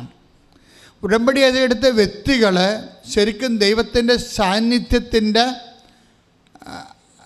സാന്നിധ്യം ഉറപ്പ് വരുത്തുന്ന, അല്ലെങ്കിൽ സാന്നിധ്യത്തിന് വേണ്ടി കൊതിയോടെ കാത്തിരിക്കാൻ നമ്മൾക്ക് ഉറപ്പ് നൽകുന്ന ഒരു പ്രാർത്ഥനയാണ്. കാര്യം നമ്മളെപ്പോഴും ചിന്തിക്കണ ദൈവത്തിൻ്റെ അനുഗ്രഹങ്ങൾ മതി, ദൈവം കൂടെ വരണ്ട എന്നാണ് ചിന്തിക്കുന്നത്. പക്ഷേ ചില കാര്യങ്ങൾക്ക് ദൈവത്തിൻ്റെ അനുഗ്രഹങ്ങൾ പോരാണ്ട് വരും. എന്താ കാര്യം? നമ്മുടെ മെരിറ്റുകൾ അസ്തമിക്കുന്നിടത്ത് വെച്ച് ഗ്രേസേ വർക്ക് ചെയ്യത്തുള്ളൂ. എഫേസ്യസ് 2:8 പറയാം, not by merit but by grace. അപ്പോൾ നമ്മളുടെ മെരിറ്റുകൾ അസ്തമിക്കുന്ന സ്ഥലമുണ്ട്, നമ്മുടെ യോഗ്യതകൾ അസ്തമിക്കുന്ന സ്ഥലമുണ്ട്. ആ യോഗ്യതകൾ അസ്തമിക്കുന്ന സ്ഥലത്ത് പിന്നെന്താ വർക്ക് ചെയ്യാൻ സാധ്യതയുള്ളത്? ഗ്രേസാണ് വർക്ക് ചെയ്യണത്, കൃപയാണ് വർക്ക് ചെയ്യണത്. യെശയ്യാ 55:6 കർത്താവിനെ കണ്ടെത്താൻ കഴിയുന്ന, കർത്താവിനെ കണ്ടെത്താൻ കഴിയുന്ന ഇപ്പോൾ തന്നെ അവിടുത്തെ അന്വേഷിക്കുവിൻ. അവിടുന്ന് അരികെയുള്ളപ്പോൾ അവിടുത്തെ വിളിക്കുവിൻ. Praise the Lord. അതായത് ഉടമ്പടിയിലുള്ള ഏറ്റവും വലിയ പാക്കേജ് പ്രോമിസ് പ്രസൻസ് ഓഫ് ഗോഡാണ്. അതാണ് കർത്താവിനെ കണ്ടെത്താൻ കഴിയുന്ന ഇപ്പോൾ എന്ന് പറയുന്നത്. ഉടമ്പടി എടുത്ത എല്ലാ വ്യക്തികൾക്കും ഈ അവകാശമുണ്ട്. അപ്പോൾ നിങ്ങളുടെ IELTS അല്ലെങ്കിൽ വസ്തുവിൽപ്പന അല്ലെങ്കിൽ വീട് വെപ്പ് എന്നുള്ള ഒരു കൊച്ചു മിനിമം പ്രോഗ്രാമിൽ നിന്ന് മനസ്സിനെ സ്വതന്ത്രമാക്കണം. അതൊക്കെ ഓട്ടോമാറ്റിക്കായിട്ട് നടക്കും, അതിൻ്റെ അപ്പുറത്ത് നടക്കും. പക്ഷെ നിങ്ങൾ എന്താണ് മനസ്സിൽ വെക്കേണ്ടത്? ഉടമ്പടി പുതുക്കി കൊണ്ടിരിക്കുന്നവർ പ്രത്യേകം ശ്രദ്ധിക്കണം. അവരെ ചെയ്യേണ്ടത് പ്രസൻസ് ഓഫ് ഗോഡിനാണ് കൂടുതൽ പ്രാധാന്യം കൊടുക്കേണ്ടത്. പ്രസൻസ് ഓഫ് ഗോഡിന് കൊടുത്തു കഴിഞ്ഞാൽ എന്താ പറഞ്ഞാൽ അത് മെറിറ്റിലല്ല വർക്ക് ചെയ്യണത്, ഗ്രേസിലാണ് വർക്ക് ചെയ്യണത്. ഇപ്പം ഇപ്പോൾ അനാർക്കിൻ്റെ മല്ലന്മാരെക്കുറിച്ച് പറയേണ്ടത് ബൈബിള്. അനാർക്കിൻ്റെ മല്ലന്മാർ എന്താ, ഈ മോശ ജോഷുവയെ ഒക്കെ കാനാൻ ദേശം ഒറ്റുനോക്കാൻ വേണ്ടി വിട്ടില്ല. അവർ കീഴടക്കാൻ പോണ ദേശങ്ങളിലെ ജനങ്ങളുടെ വലിപ്പവും അവിടുത്തെ കൃഷിയും അവിടുത്തെ കോട്ടകളും സൈന്യവും തങ്ങൾക്ക് അവരെ കീഴടക്കാൻ പറ്റുമോ ഇല്ലയെന്നറിയാൻ വേണ്ടി ഒരു സ്പൈ വർക്ക് ചെയ്യാൻ വേണ്ടി മോസസ് വിടും.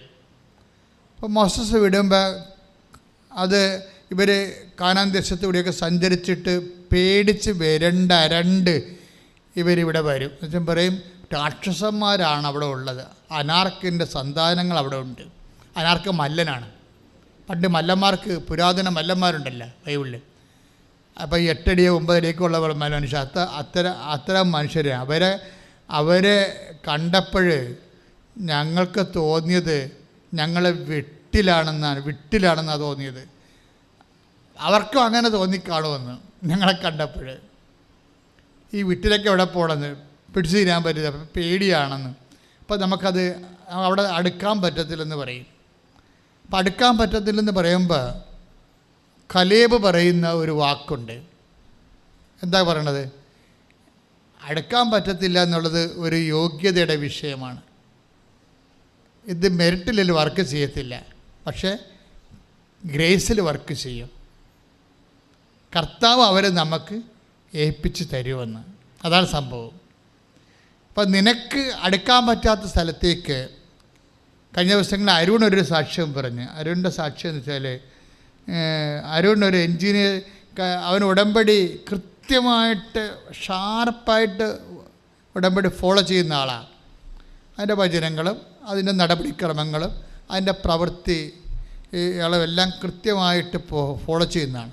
അപ്പോൾ അവനെ തൽക്കാലത്തേക്ക് ഒരു ഓവർസിയർ സൂപ്പർവൈസറായിട്ടൊരു കമ്പനിയിൽ നിയമിച്ച് കഴിയുമ്പോൾ മദ്രാസിലെ ആ കമ്പനിയുടെ അപ്പുറത്ത് R&D എന്നും പറഞ്ഞ് വേറൊരു സെക്ഷനുണ്ട്. അവിടെ ആർക്കും പോകാൻ പറ്റത്തില്ല. അരുൺ വർക്ക് ചെയ്യുന്നത് ഒരു സൂപ്പർവൈസറായിട്ടൊരു കമ്പനിയിൽ. ആ കമ്പനിയുടെ ഓപ്പോസിറ്റായിട്ട് R&D എന്നും പറഞ്ഞൊരു വലിയ ഹെഡിങ് എഴുതിയിട്ടുണ്ട് അവിടെ. അത് ഭയങ്കര പ്ലാന്റാണ്, റിസർച്ച്. അതായത് അവിടെ ചെല്ലാൻ ആർക്കും പറ്റത്തില്ല. അപ്പോൾ ഇവൻ പറയും, കർത്താവിനോട് പറയും, കർത്താവേ എനിക്കവിടെ പോകണമല്ല എന്ന് പറയും. ഞാനൊത്തിരി കൊതിച്ചിട്ടുണ്ട്, അവൻ എൻജിനീയറല്ലേ, അപ്പോൾ എനിക്കവിടെ പോകണം. പക്ഷേ എനിക്കവിടെ പറയാനോ ചോദിക്കാനോ അവിടെ കൊണ്ട് എത്തിക്കാനോ മെറിറ്റ് നിൽക്കില്ല. എൻ്റെ കർത്താവ് എന്നെ സഹായിക്കണമെന്ന് പറയും. ഉടനെ R&D എന്ന് പറയുന്നത് എന്താണ്? റിസർച്ച് ആൻഡ് ഡെവലപ്മെൻറ്റാണ്. അത് ഉന്നതമായ ശമ്പളത്തിൽ സയൻറ്റിസ്റ്റുകൾ വർക്ക് ചെയ്യുന്ന സ്ഥലമാണത്. ഒറ്റ മാസം കൊണ്ട് അരുണിന് കർത്താവ് അവിടെ ജോലി കൊടുക്കും. അത് നമ്മൾ ഞെട്ടിപ്പോവാൻ സാക്ഷ്യം കേട്ട് കഴിഞ്ഞാൽ നല്ല സൂപ്പർ സാക്ഷ്യമാണ്. അവൻ ആഗ്രഹിച്ച് ഈ ബോർഡ്, ഇപ്പം ഞാനും പറയണം, ഈ ബോർഡ് അവനെ കാണിച്ചത് കർത്താവാണ്. കാര്യം എന്താണ്? നീ കാണിക്കുന്ന ജനതയെ ഞാൻ നിനക്ക് തരും എന്ന് വെച്ച് കഴിഞ്ഞാൽ അതൊരു ആക്രാന്തമല്ല, മറിച്ച് അവൻ്റെ കലിബർ അനുസരിച്ച് അവനെ കിട്ടാനുള്ള അവകാശമുള്ള ഇടമാണത്. അപ്പം അത് അവൻ ആഗ്രഹിക്കുന്നത് കർത്താവിലാണ് ആഗ്രഹിക്കുന്നത്. അതായത് അപ്പോൾ അനാർക്കിൻ്റെ മല്ലന്മാർ, വലിയ എൻജിനീയർമാരായിട്ടുള്ള മല്ലന്മാരാണത് കൈകാര്യം ചെയ്യണത്. ഇവൻ അവിടെ അശുവാണ്. പക്ഷേ അവൻ കർത്താവിനോട് ചോദിക്കുമ്പോൾ അവിടെ R&D വർക്ക് ചെയ്യാൻ കർത്താവ് അവന് ഒറ്റ മാസം കൊണ്ട് അവസരം കൊടുക്കണത്. നിങ്ങൾ ആ സാക്ഷ്യം ഒന്ന് രണ്ടാമത് കേൾക്കണം, നല്ലതായിരിക്കും തോന്നണം. കാര്യം ബൈബിളിൽ അന്ന് പറഞ്ഞത് തന്നെയാണ് ബൈബിൾ ഇന്നും പറയണത്, മാറ്റി പറയത്തില്ല. ബൈബിളിൻ്റെ ഗുണം അതാണ്. അതുകൊണ്ട് 22:6 നടപടി വെളിപാടിൻ്റെ പുസ്തകം ശ്രദ്ധിക്കട്ടെ. ഹല്ലേലൂയ.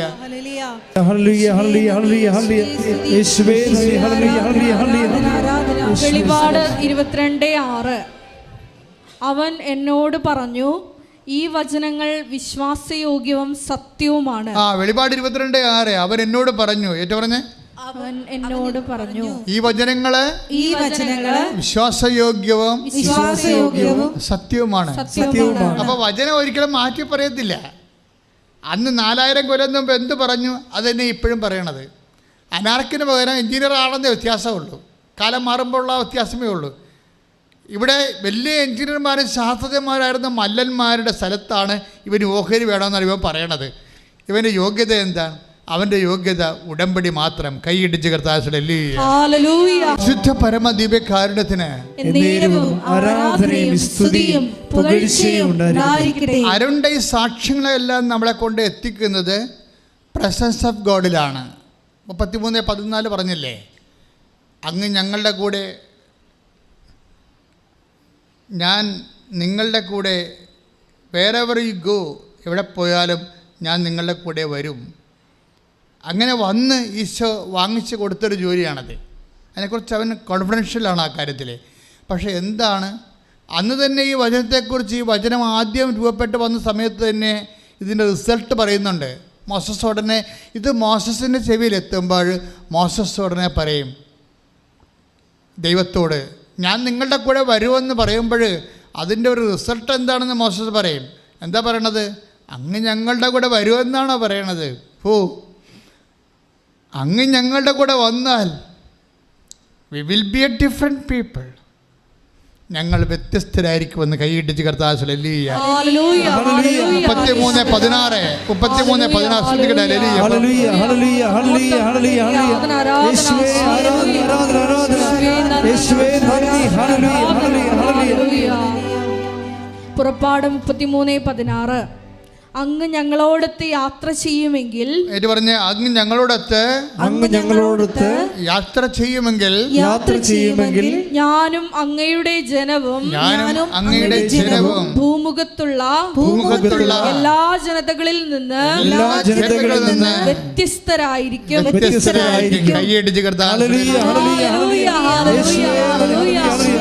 ഉടമ്പടിയിലൂടെ കൂടെ സഞ്ചരിക്കുന്ന അവിടുത്തെ സാന്നിധ്യത്തിന്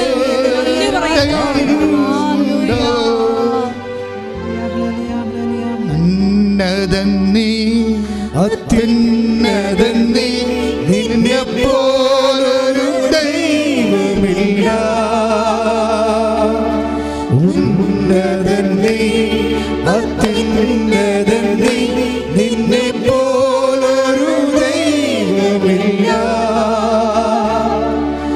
അത്ഭുതമാ അതിശയമാ നീ മാത്രമൻ ദൈവമെന്നും. അത്ഭുതമായി അത്ഭുതമാ അതിശയമാ നീ മാത്രമൻ ദൈവമെന്നും.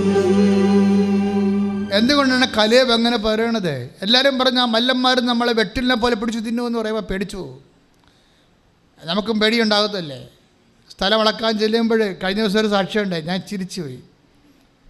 സ്ഥലം ഇളക്കാൻ ചെല്ലുമ്പോൾ കൈയും കാലും പെട്ടാൻ വേണ്ടി അവിടെ കളഞ്ഞിപ്പുണ്ട്. അപ്പോൾ വെളുപ്പിനെയൊക്കെ പേടിയാണ്. നാളെ രാവിലെ വെളുപ്പിന് സ്ഥലം ഇളക്കലാണ്. അപ്പോൾ കൈയും കാലും പെട്ടാൻ വേണ്ടി അവിടെ അളക്കാതെ നിൽക്കുകയാണ്. വെളുപ്പിന് എങ്ങനെ പോകും എന്നും പറഞ്ഞ് വിറച്ച് തെല്ലി ആണ് കിടക്കണത്.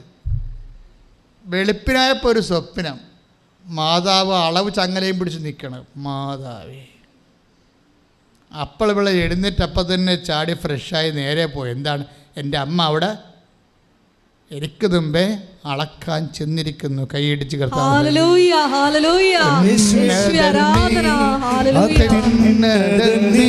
നിന്നെപ്പോലൊരു ദൈവമില്ല. ഉന്നതനീ അത്യുന്നതനീ നിന്നെപ്പോലൊരു ദൈവമില്ല. അത്ഭുതമാ അതിശയമാ നീ മാത്രമൻ ദൈവമെന്നും. അത്ഭുതമാ അതിശയമാ നീ മാത്രമൻ ദൈവമെന്നും. പരിശുദ്ധ പരമദിവ്യകാരുണ്യത്തിന് ആരാധനയും സ്തുതിയും പുകഴ്ചയും ഉണ്ടായിരിക്കട്ടെ. അപ്പം കലേബാണ് ഇവിടെ ജോഷുവയുടെ കൂടെ ഉണ്ടായിരുന്നത്. വേറെ കുറേ ആൾക്കാരുണ്ടായിരുന്നു. അവരെല്ലാം മുട്ട് തല്ലിപ്പോയി, കൈവറച്ച് പോയി, നാക്കിറങ്ങിപ്പോയി. ഞങ്ങൾ പോകത്തില്ല, അവർ നമ്മളെ കൊന്നുകളയും, വിട്ടിലിനെപ്പോലെ തിന്നുകളയെന്ന് പറയുമ്പോൾ കലേബ് പറയും, നോ, കർത്താവ് അവരെ നമ്മുടെ കയ്യിൽ, എത്ര മല്ലന്മാരായാലും ശരി, കർത്താവ് അവരെ നമ്മുടെ കയ്യിൽ ഏൽപ്പിച്ച് തരുമെന്ന് പറയും. ഇതിനെക്കുറിച്ച് പിന്നീട് സംഖ്യയിൽ മോസസ് പറയും, കലേബിനെക്കുറിച്ച് കമൻറ്റ് ചെയ്യുന്നുണ്ട്. The spirit that led Caleb was different, and we are towards that spirit. കലേബിനെ നയിച്ച ആത്മാവ് വ്യത്യസ്തമായിരുന്നെന്ന്. വ്യത്യസ്തം, ഡിഫറെൻറ്റ്. സംഖ്യാപുസ്തകത്തിലുള്ളതാണ്. സംഖ്യാപുസ്തകം 14:24. ശ്രുതികട്ടെ ഹല്ലേലൂയ.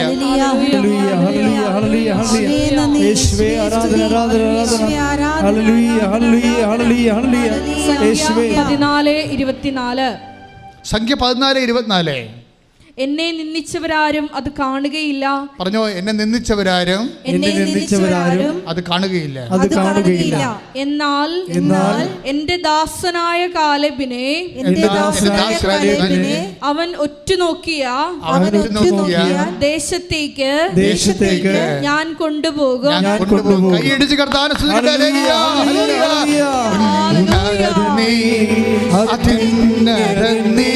നിന്നെപ്പോലൊരു ദൈവമില്ല. ഉന്നതൻ നീ, അത്യുന്നതൻ നീ, നിന്നെപ്പോലൊരു ദൈവമില്ല. അത്ഭുതമാ അതിശയമാ നീ മാത്രമേ ദൈവമെന്ന്. വായിച്ചോളൂ സെയിം പാരഗ്രാഫ് വായിച്ചോളൂ. സംഖ്യ 14:24. അവന്റെ സന്തതികൾ പറഞ്ഞ അവന്റെ സന്തതികൾ അത് കൈവശമാക്കും. എന്തെന്നാൽ അവനെ നയിച്ച ചൈതന്യം വ്യത്യസ്തമാണ്. അവൻ എന്നെ പൂർണ്ണമായി അനുഗമിക്കുകയും ചെയ്തു. ഇതാണ് ശ്രദ്ധിക്കേണ്ടത്. പണ്ട് മോസസ് പറഞ്ഞില്ലേ കർത്താവിനോട്, ഞങ്ങളുടെ കൂടെ വരികയാണെങ്കിൽ, 33:16 പുറപ്പാട് പുസ്തകം 33:16 എന്ന് പറഞ്ഞ് അങ്ങ് ഞങ്ങളുടെ കൂടെ വരികയാണെങ്കിൽ ഭൂമുഖത്തുള്ള സകല മനുഷ്യരെക്കാളും ഞങ്ങൾ വ്യത്യസ്തരായിരിക്കും. അത് തന്നെയല്ല മോസസ് ഇപ്പോഴ് കലേബിനെ കുറിച്ച് പറയണത്. മറ്റാരെയും അന്ന് ഒറ്റുനോക്കാൻ പോയപ്പോഴേ വെറസലിൽ വീണ ആൾക്കാരെ ആർക്കും അവകാശം കൊടുത്തില്ല. സ്വന്തം മെരിറ്റിൽ ആശ്രയിച്ചവർക്ക് അവകാശമില്ല. ഉടമ്പടി വർക്ക് ചെയ്യണത് not by merit but by grace. എന്താണ്? അവർക്ക് അവകാശമില്ല. കലേബ് കർത്താവിൻ്റെ നാമത്തെ മഹത്വപ്പെടുത്തി. ദൈവം ഏൽപ്പിച്ചു തരാൻ പോകുന്ന ജനതയെ കണ്ടപ്പോഴേ വിറച്ച് അവരെ കീഴടക്കാൻ ഞങ്ങൾക്ക് പറ്റത്തില്ലല്ലോ എന്ന് പറഞ്ഞുകൊണ്ട് ദൈവത്തിൻ്റെ വാഗ്ദാനങ്ങൾ അവിശ്വസിച്ചവർക്ക് അവകാശമില്ല. ദൈവത്തിൻ്റെ വാഗ്ദാനങ്ങൾ വിശ്വസിച്ച കലേബ്, the spirit that led Caleb was different. അവനെ നയിച്ച ആത്മാവ് വ്യത്യസ്തമായിരുന്നു. അതാണ് മോസസ് പറയണത്, അങ്ങ് ഞങ്ങളെ കൂടെ വന്നാൽ. അപ്പം എന്താ സംഭവിച്ചത്? ഒറ്റുനോക്കാൻ പോയപ്പോഴേ എങ്ങനെയാണ് കാനാൻ ദേശം ഏൽപ്പിച്ചു കൊടുത്തത്? വാഗ്ദാനങ്ങൾ വിശ്വസ്തനായവൻ വാക്ക് പാലിച്ചതാണ്. അവൻ അവരുടെ കൂടെ പോയതാണ്. എൻ്റെ ദൈവമേ, അവൻ്റെ വാഗ്ദാനങ്ങൾ അടിസ്ഥാനപ്പെടുത്തിക്കൊണ്ടാണ് നീ ഉടമ്പടി ചെയ്തിരിക്കുന്നത്. നിന്റെ ഉടമ്പടി ചെയ്യുമ്പോൾ അതിൻ്റെ അൾട്ടിമേറ്റ് റിസൾട്ട് എന്ന് പറയുന്നത് ദ പ്രസൻസ് ഓഫ് ഗാഡ്. കർത്താവ് നിന്റെ കൂടെ വരും. കൈയിടിച്ച് കർത്താവ് ഹല്ലേലൂയ.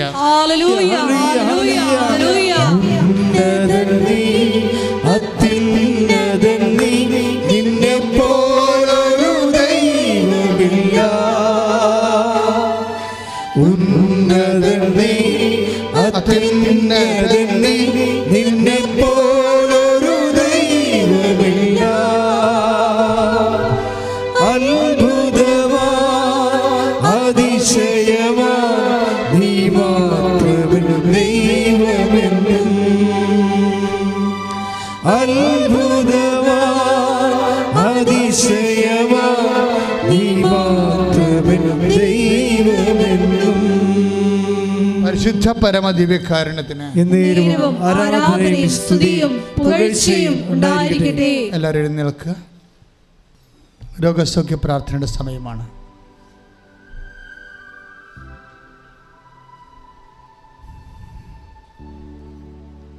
ഒരു നിമിഷം മൗനമായി. ഓൺലൈനിലുള്ളവരും ഇവിടെ തീർത്ഥാടനത്തിലായിരിക്കുന്നവരും കർത്തൃസന്നിധിയിൽ എത്തപ്പെട്ടിരിക്കുന്ന ഈ വിശുദ്ധമായ നിമിഷങ്ങളെ ഓർത്ത് നന്ദി പറയുക. സ്തുതിക്കട്ടെ, സ്തുതിക്കട്ടെ. ഹല്ലേലൂയ.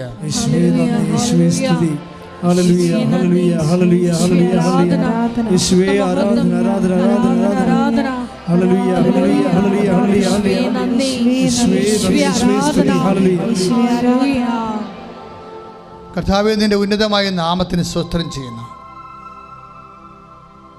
കർത്താവേ, നിന്റെ വിശുദ്ധ പൗരോഹിത്യത്തെ മഹത്വപ്പെടുത്തണമെന്ന് പ്രാർത്ഥിക്കുന്നു. കർത്താവേ, സഭയിലുള്ള സാന്നിധ്യം പ്രകടമാക്കണമേ.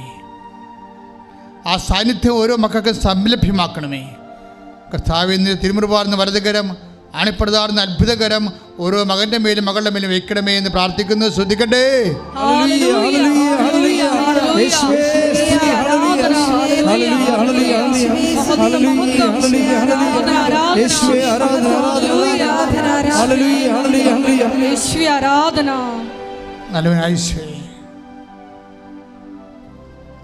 അങ്ങയുടെ അനുഗ്രഹത്തെക്കാൾ വലുതാണ് അങ്ങയുടെ സാന്നിധ്യം.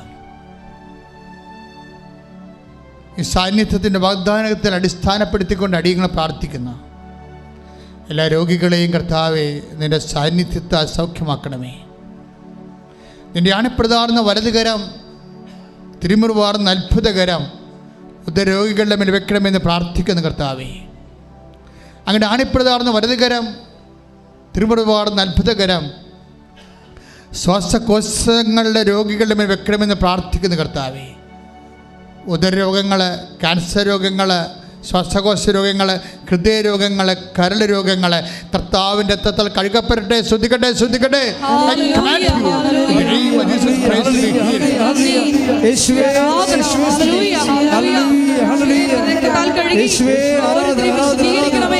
സൗഖ്യത്തിലേക്ക് ആനയിക്കണമേ.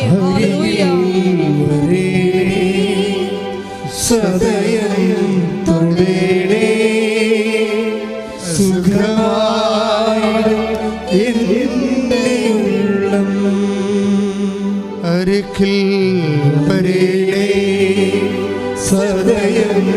തൊടേണേ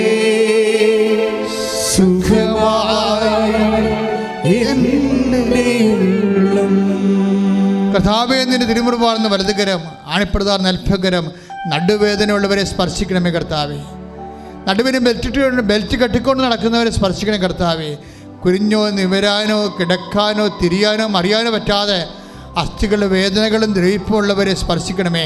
യേശു ക്രിസ്തുവിന് ഉന്നതമായ നാമത്തിൽ അസ്ഥിരോഗികളും അസ്ഥിക്കുഴകൾ വിഷമമുള്ളവരും വേദനിക്കുന്നവരും നടുവേദനയുടെ രോഗികളും ഈ നിമിഷം യേശുനാമത്തിൽ സൗഖ്യമാകട്ടെ.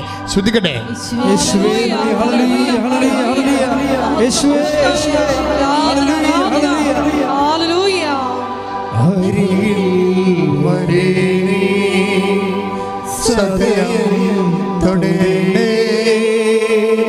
സുഖമായി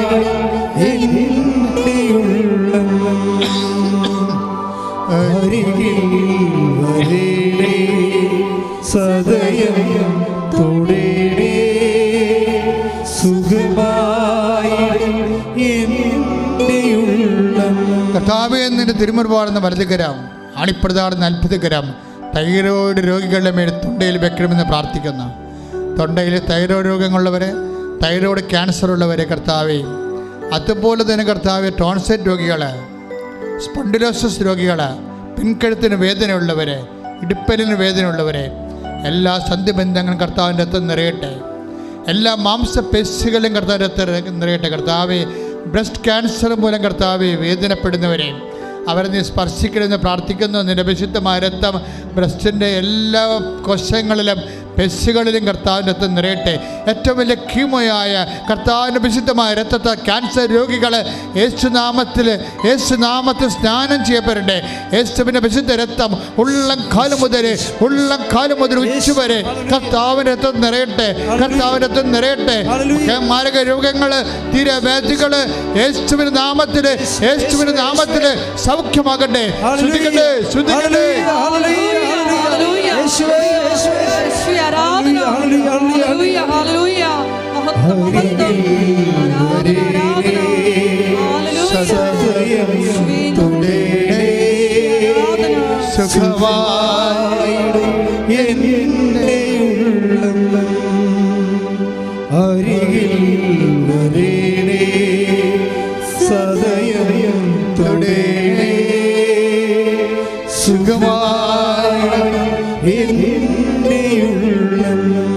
പരിശുദ്ധ പരമ ദിവ്യകാരുണ്യത്തിന് ആരാധനയും സ്തുതിയും പുകഴ്ചയും ഉണ്ടായിരിക്കട്ടെ. കർത്താവേ, വെള്ളപ്പാണ്ടുള്ളവരെ, ശരീരത്തില് ചിരങ്ങും ചൊരികളുമുള്ളവര്, ത്വക്ക് രോഗമുള്ളവര്, വിസർപ്പ രോഗികള്, സോറിയാസിസ് രോഗികള് കർത്താവേ, നിന്റെ വിശുദ്ധമായ രക്തത്താൽ മക്കളെ സ്നാനം ചെയ്യിക്കണമേ കർത്താവേ. പ്രഭാഷകനിലൂടെ കർത്താവ് 16:12 പ്രാർത്ഥിക്കുന്ന മരുന്ന് ലേവനുമല്ല, അങ്ങനെ വച്ചരമാണ് മക്കൾ സുഖപ്പെടുന്നത്. യേശുക്രിസ്തു ഉന്നതമായ നാമത്തിൽ അവിടുത്തെ വിശുദ്ധമായ രക്തത്തിൻ്റെ സ്നാനത്താൽ മാരക രോഗങ്ങൾ, തീരാവ്യാധികൾ സൗഖ്യമാകട്ടെ. ശ്രുതികട്ടെ.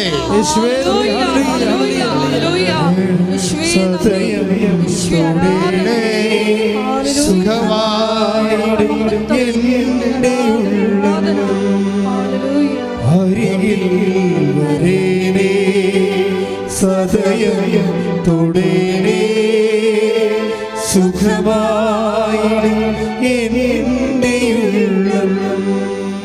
ഉദരാശയത്തിൽ വേദനയുള്ളവരെ പൊക്കിൻ്റെ താഴെ കൈവച്ചുകൊണ്ട് പ്രാർത്ഥിച്ചുകൊണ്ടിരിക്കേണ്ടതാണ്. ഉദരാശയത്തിൽ വേദനയുള്ളവർ, ഗർഭാശയത്തിൽ വേദനയുള്ളവർ, സിസ്റ്റുള്ളവർ, ഫെല്ലോപ്പട്ട ട്യൂബ് ബ്ലോക്കായിരിക്കുന്നവർ, ഗർഭാശയത്തിൽ സിസ്റ്റുള്ളവർ, അണ്ടവാഹിനിയിൽ സിസ്റ്റമുള്ളവർ, അണ്ടാശയത്തിൽ സിസ്റ്റുള്ളവർ ഒക്കെ അവിടെ എല്ലാം കൈകൾ വെച്ചുകൊണ്ട് പ്രാർത്ഥിക്കേണ്ടതാണ്. മക്കൾ ഇല്ലാത്തവർ അടിവയറ്റി കൈവച്ചുകൊണ്ട് പ്രാർത്ഥിക്കേണ്ടതാണ്. കർത്താവേ, അങ്ങയുടെ വിശുദ്ധ പൗരോഹിത്യത്തെ ഇപ്പോൾ മഹത്വപ്പെടുത്തണമെന്ന് പ്രാർത്ഥിക്കുന്നു. കർത്താവെ, അങ്ങയുടെ അമ്മ പരിശുദ്ധ അമ്മ ദേവമാതാവ് പ്രത്യക്ഷപ്പെട്ട അൾത്താറയിൽ അങ്ങ് ജീവനോടെ ജ്വലിച്ച് ദിവ്യകാരുണ്യമായി ഉയർന്നു നിൽക്കുന്ന ആരാധ്യമായ നിമിഷങ്ങളിൽ ദൈവകൃപ മഴയായി ചൊരിയട്ടെ. ദൈവകൃപ മഴയായി ചൊരിയട്ടെ. ഓൺലൈനിൽ പ്രാർത്ഥിക്കുന്ന മക്കളുടെ മേലും ഇവിടെ തീർത്ഥാടനത്തെ പ്രാർത്ഥിക്കുന്ന മക്കളുടെ മേലും ഉള്ളംകാലം മുതൽ വരെ കർത്താവിൻ്റെ കൃപ ചൊരിയട്ടെ. എല്ലാ ആമാശയ രോഗങ്ങളും, കുടൽ രോഗങ്ങൾ, അൾസർ രോഗങ്ങൾ, ആർസസ് രോഗങ്ങൾ, പിസ്റ്റുല രോഗങ്ങൾ, PCOD രോഗങ്ങൾ യേശു ക്രിസ്തുവിന്റെ നാമത്തിൽ സൗഖ്യമാകട്ടെ. ശ്രുതികട്ടെ.